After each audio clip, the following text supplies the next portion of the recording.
All right, Tszyu, man, we're back. Another fight week, mate. It feels like we've been on this journey for almost a decade now. How does this one feel? Any changes from previous fight camps? I guess just a bit more comfort, um, much more experience, much more wiser, fresher, not beaten up. Just I feel good mentally. What's the biggest lesson you've learned these past 2, 3 years? What's I guess the biggest takeaway for yourself? Um, A lot of fighters might say keep your circle small, all those sort of cliches. 100% right, man. That's 100% right. I'd say that. Probably that. Look who's there in the good time, in the bad times, not who's there in the good times. How has that journey been for yourself, man? You took that first loss against Fundora in the first fight. You looked to bounce back quickly. Was that a sort of a difficult period for yourself, man?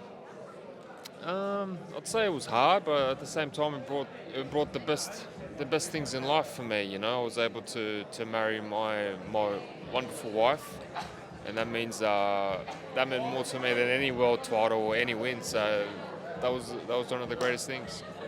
This move to Miami, what difference has that made to you, not just in the ring, but also your mindset as well? Yeah, it's been a hell of a journey, you know, because on the other side of the world, the times are crazy, the time differences, so you don't really get to speak much to Australia. But yeah, I came there for growth. I came there to get outside of my comfort zone. It's been hard, it's been challenging, but it's made me really want to fight. You know, the more you get away from home, you're starting to get itchy hands. You're starting to shake. You want to just punch on with everyone. So that's how I feel now. I asked you a similar question up there, but when did you sort of realise that, you know, that old style of Tszyu, that sort of walk forward pressure style, wasn't going to sort of cut it at that top level? I need look that style comes out at certain times, but you got to know when. You got to have a plan. I never really had plans. I used to just sort of fluke it or just go with the flow, you know. So that's what it used to be for me. You mentioned the Buckram fight up there at the press conference. Josh Kelly beat Buckram. Did you watch his fight against Buckram, and did you sort of have any, regrets about how you approached? A little bit. Look, I came in wanting to bang on, and I think that was the biggest mistake, you know. It could have been different, man. If it went a couple more rounds, it would have been different. So yeah, I just I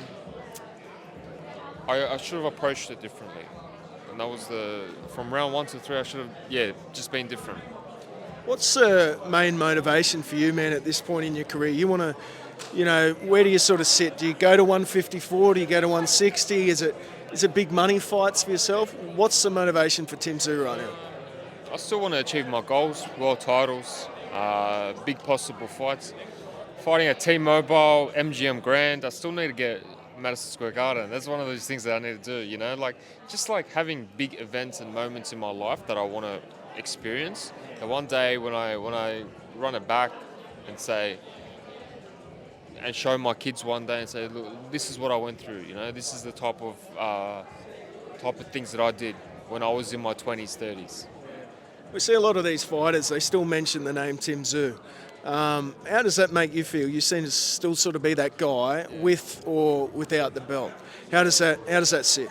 Yeah, that's a lot of recognition, you know? That's what it's all about. I